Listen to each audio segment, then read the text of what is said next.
Hey G Nation, it's your favorite nurse Jasmine, and I'm back today with another video. So today's video is actually going to be kind of a story time, experience time, letting you guys know how as a new grad nurse went for me. If you are new to my channel, I did start out in the ICU, so this is basically going to be about my experience as a new grad in the ICU. It is like a lot of stuff happened. So if you are interested, please continue to watch. So I graduated in May of 2015, and then I started my first job June the 1st. I'll never forget that. June the 1st of 2015. If you're new to the world of nursing, every nurse has to go through hospital orientation, but then you're also on orientation as a new grad.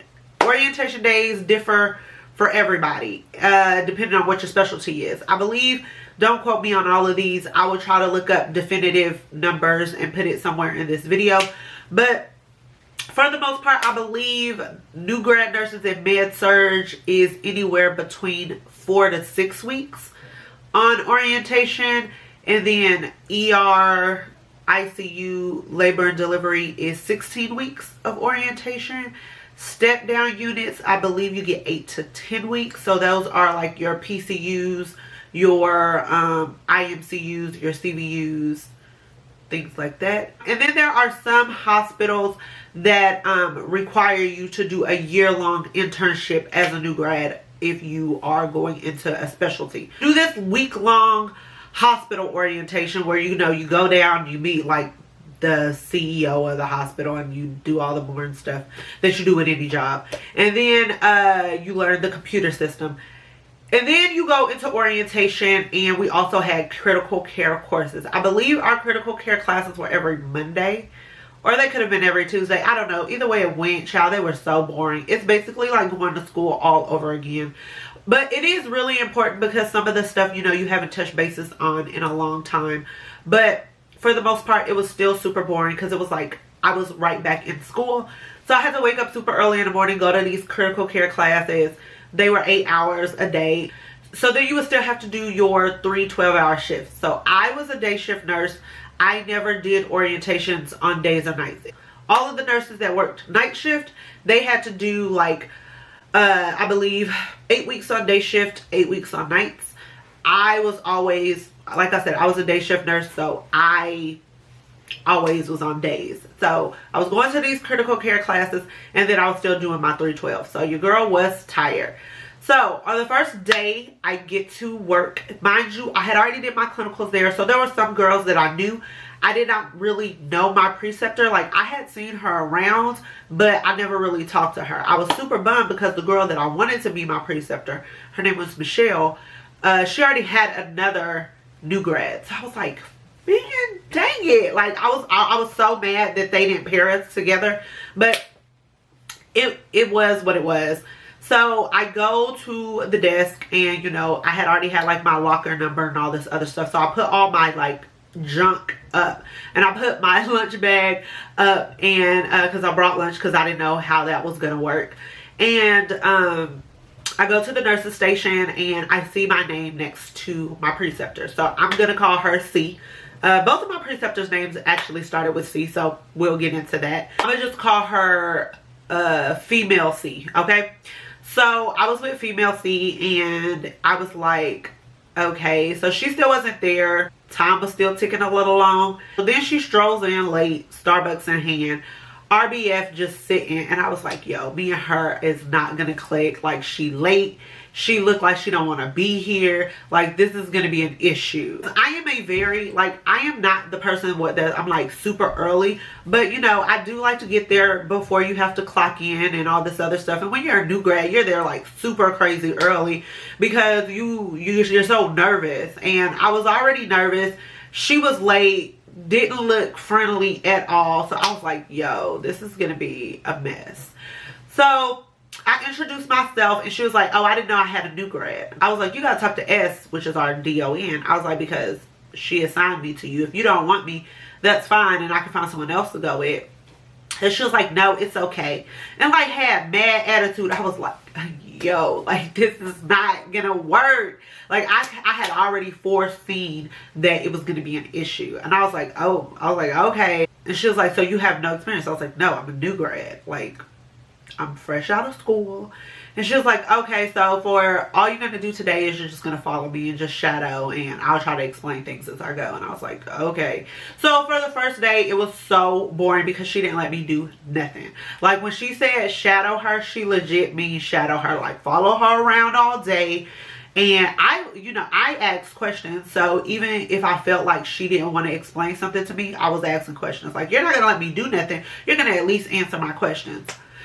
So as the day went on, she kind of like calmed down and her attitude like wasn't so stank. And I was like, okay, maybe this could work. She started answering my questions. And some people just aren't morning people. And I think that's what it was for her. Because like I said, as the day went on, she got a little bit better. So we were back the next day. So she was like, okay, this is what both of these patients' diagnosis is. I want you to go read on it, and then tomorrow I'll let you do a little bit more, and then I'll be asking you questions. So I was like, okay, cool. So I went home, looked over, I don't even remember what it was. Both of our patients were vented, so it was probably like respiratory failure and like pneumonia or something. I don't know. I can't remember exactly what it was, but like I said, we had 2 vented patients because they like to give the new grads the worst patients on the unit. So one of our patients had a Christmas tree full of drips, and then the other one, I believe it was just like COPD exacerbation. And was it? I don't know. It couldn't have been nothing like super serious because there wasn't a lot of like drips. I believe we just had like antibiotics and fluids and tube feeds. Like horrible. So I went, looked over all of the pressors, made sure I knew the maxes, and made sure I knew titrations, all this other stuff, right? Like I had just got out of clinical, so I kind of knew like the titrations were important. We go back the next day and we get updates. She was like, okay, go look up progress notes, look up labs and all this other stuff. So I was like, okay. So I sat down. She went in the room and was doing stuff, and she came back and I was like, so what did you go do? And she was like, oh, one of the things that I like to do if patients are on drips is to make sure that there's still enough left in the bag, and if it's something that needs to be profiled from pharmacy, that we let them know before we get started. And I was like, okay. So I made sure to write that down, even though I was like, bro, why you just gonna tell me to come in the room with you when we could have did this step by step? Whatever. She ended up asking me a lot of questions, and then she started asking me like, well, what can you do? What are you comfortable doing? What are you not comfortable doing? So I was like, I'm good with the tube feeds. I can do all of that. I can do all of the like primary IVs and the antibiotics. I will need help like to know when is it necessary to titrate, or how to titrate, or which drip comes off first and things like that. And so she was like, oh, okay, so you know some of the basics. And I was like, yeah. Like if she would have asked me that yesterday, I could have told her like, my sister has been tube fed since I was old enough to know what a tube feed is. So I've been knowing how to do stuff like that. I can check a sugar. I can do stuff. She just didn't even ask me what I could do or what I couldn't do. She let me give like all of the meds, and then she talked me through all of the drips. So like our relationship kind of got a little bit better. And as time went on, we kind of developed like a flow. And I just realized that she's just really not a morning person. Always got to stay attitude the beginning of the shift. And she's kind of like me, like RBF. Like you sit there and you look at her and you're like, oh, she got an attitude. But then you talk to me and I'm super cool. I'm super chill. Like I'm sarcastic, but in like a funny way. And that's kind of how she was. So we started to like click as time went on. So every week we had a checkbook, and then there was a certain amount of things that you needed to do before the end of each week, and then there was a certain amount of stuff that you needed to do before you got off of orientation. And then we were supposed to meet with the director at the end of every work week and talk about like my strengths, my weaknesses, what I need to work on. We didn't do that, but we did go over, like she was very meticulous about my book. Like, okay, you need to do this, so we're going to do this. Child, initially I sucked at IVs, and here's why. I was a phlebotomy tech for forever, and I always drew blood.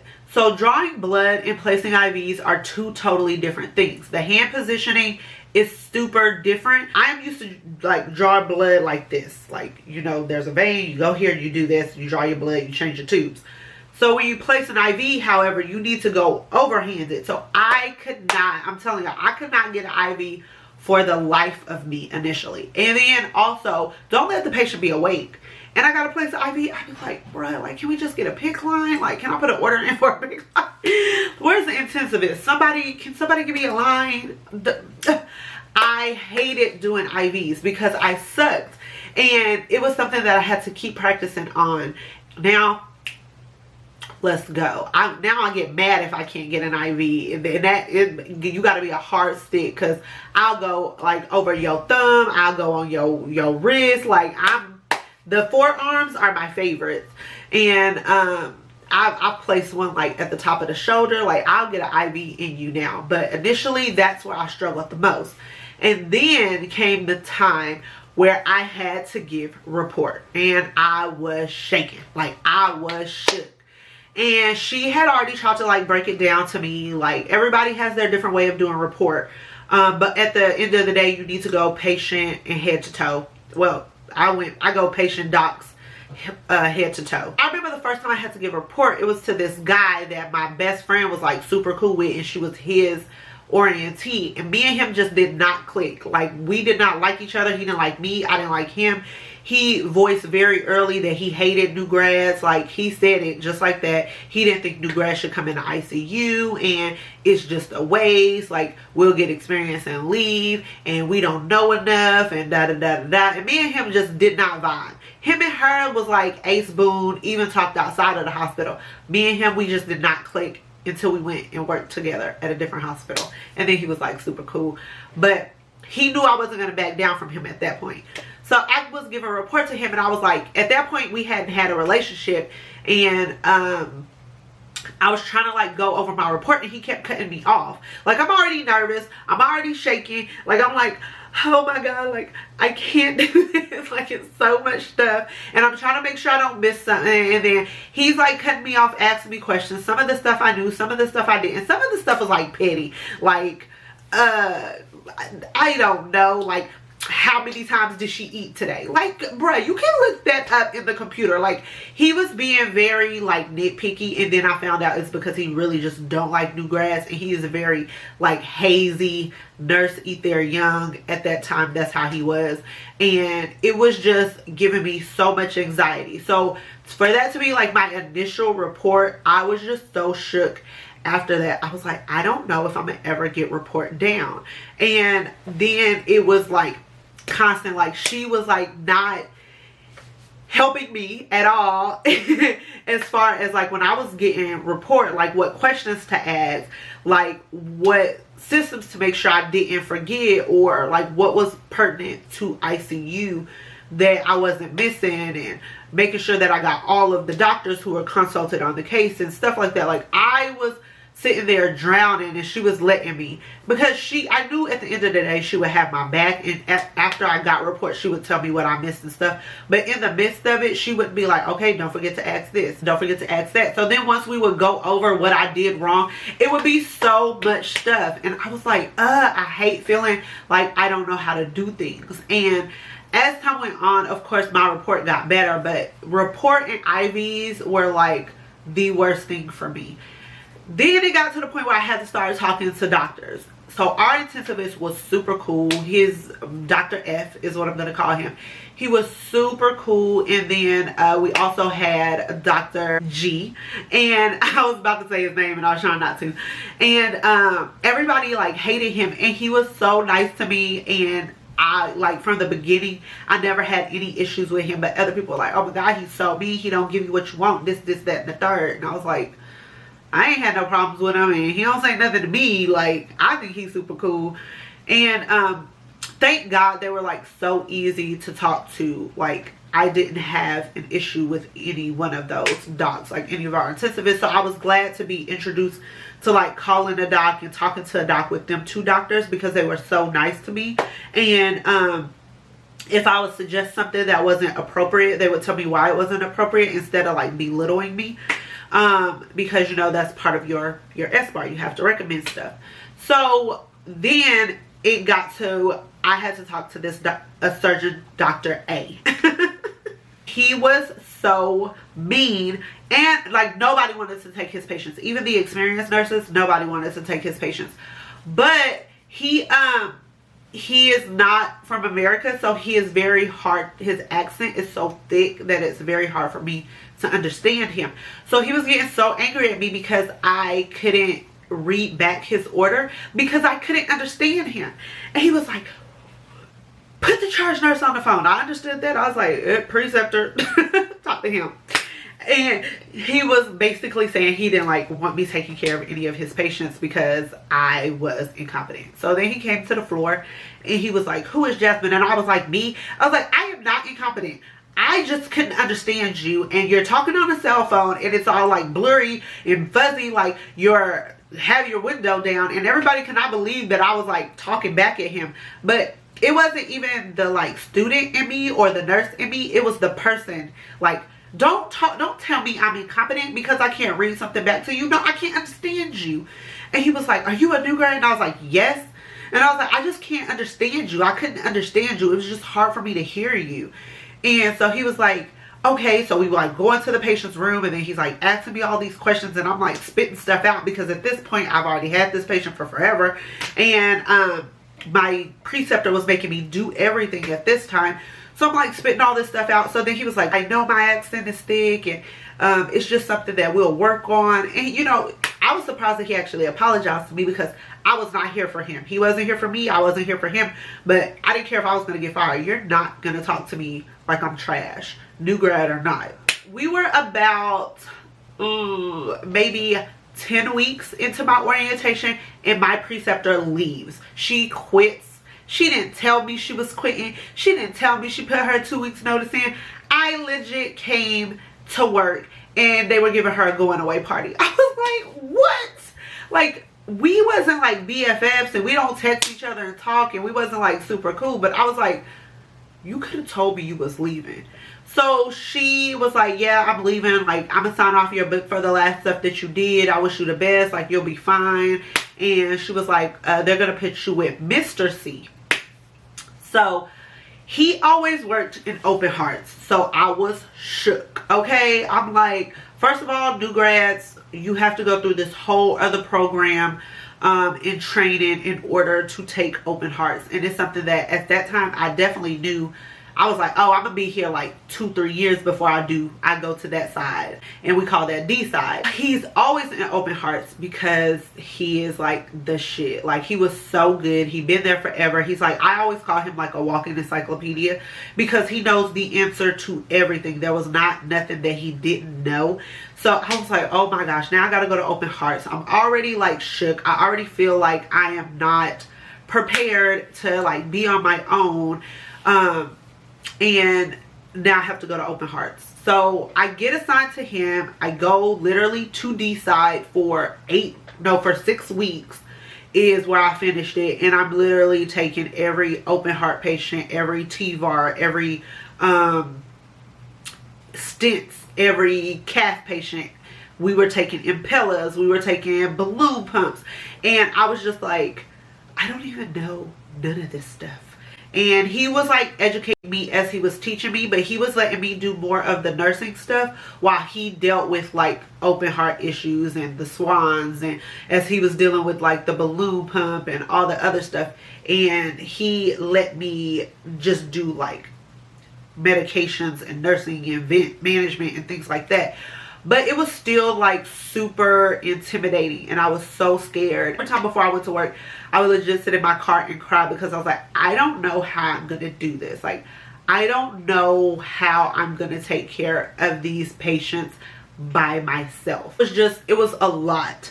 I literally was balls to the wall every single time I went to work until the time I left. We were a very busy hospital. I worked in a downtown hospital that was like, you got all of the patients who literally, you have no history because they haven't been to the hospital in forever, or they didn't speak English, so you would have to get an interpreter. They had so many comorbidities, so it was the reason why they was there, but you're also managing all of their other conditions, and it was rough. Like, it was so rough. I was like, I can't do this. So I finished my 16 weeks orientation, and they're like, Jasmine, you're fine, you'll do great. And you know, we're gonna send you out on your own. Towards the end, you know, they weren't helping me doing anything. Like Mr. C would literally sit on the computer and play Mahjong. That tells you like how old he is. He would play Mahjong like all shift because I did everything, unless it was something that I didn't know, and then he would help me. My first day off of orientation, I was put on call.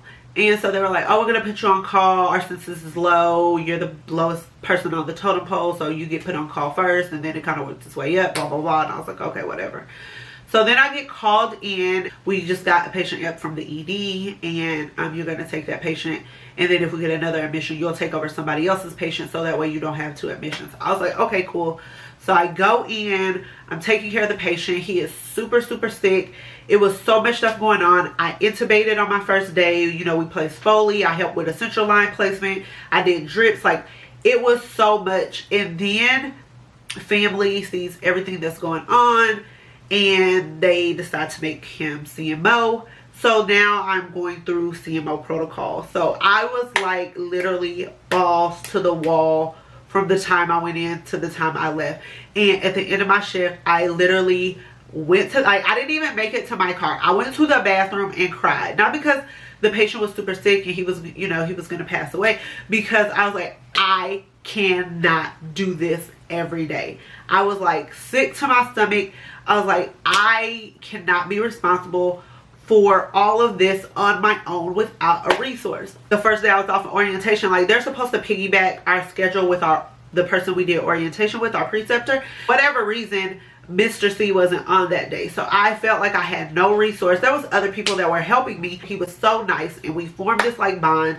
And I was like, I don't have my go-to person. So I was just overwhelmed. I was like sick. Like, I was so sick to my stomach, and I was like in the bathroom bawling. Like, and at that time I wore makeup to work because I was like, y'all, I gotta be cute. I got eyebrows, I got foundation. Like, my foundation was running. I had wiped off mascara. Like, it was a whole mess in the bathroom. So I like hurry up and ran and got all my bags and stuff and like went down the like back elevator to like towards OR to like get out to the to the parking garage because I didn't want anybody to see me because I was a mess. Like, it was so rough, but every day got a little bit better. Every day I learned a little bit more. And honestly, getting the sickest patients while I was on orientation helped me take care of the not so sick patients, but also helped me recognize when patients were getting worse.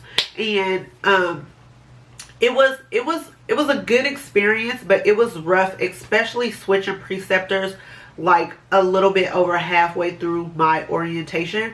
And I don't know, it was rough. And my preceptors were cool. Well, the first one, she was cool, but she wasn't better than Mr. C.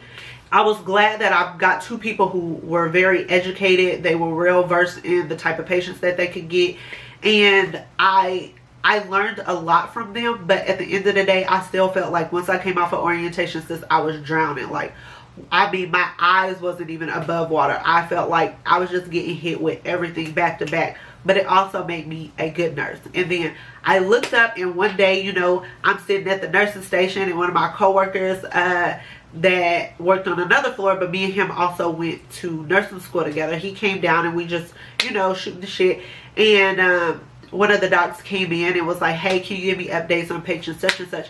And I'm just spitting stuff out. I have no report in front of me, but I can tell you everything. I can tell you labs. I can tell you what, you know, vid settings are. I can tell you this, that, and third. And I'm just spitting stuff out. And I'm like, oh, while you're here, can I get this order and this order and this order? And can you renew this? And yeah, I'll put all those orders in for you. And also, can I add these to the labs and da-da-da-da-da. And I didn't even recognize it. I didn't even realize that it was coming out of me. And the doc was like, okay, you know, if you need anything, page me. I was like, okay, cool. And he left. And my coworker, oh my gosh, Jasmine, how do you remember all of that? And how do you know all that? And how do you know what to suggest? Because he worked on med surge. And I was just like, I just do. Like, I didn't even know that I knew it. I was like, I just do. And it was just so cool to see like the evolution, and that it does get better. But orientation was so rough, because I'm telling y'all, when I tell y'all I got hit with every sick patient that was on so much stuff that required so much work, like my feet would hurt. I would just be exhausted at the end of the day, and it was a lot of times that I cried because I felt like I just couldn't do it. And honestly, it was the best thing that could have happened for me. It could have happened to me, and it was the best place to start out. And our little saying used to be like, if you can survive at such and such, which is our old hospital, then you can survive anywhere. And honestly, it is the truth. If you can survive there and you can make it out of there, you can make it at any hospital. And I have found that to be so true. And I'm so glad for the experience that I got. It was rough and it was hard, but it made me the nurse that I am, and I'm super proud of that. So that was kind of how my orientation went. I had a lot of weak areas, but you know, I just looked at those as areas that I needed to improve on, and I took it with a grain of salt, tried to be the best that I could be, try to get as much experience in those areas that I could. And yeah, that's what happened. So orientation will be tough, but you will learn a lot. Be open, ask a lot of questions. Even once you're off of orientation, if it's something that you don't know, ask. There's no such thing as a stupid question. All of you guys who are just starting out and you are about to start as a new grad, it will get better. And just be open and be willing to learn and be willing to take constructive criticism. So that is all that I have for you guys today. I hope you guys enjoyed this. I know it was long and like blabby, but you guys tend to like these longer videos. So if you have any comments, questions, or concerns, feel free to leave it below. If you are not subscribed, do that right now. It is absolutely free. And until the next video, don't forget to stay bossed up and conquer.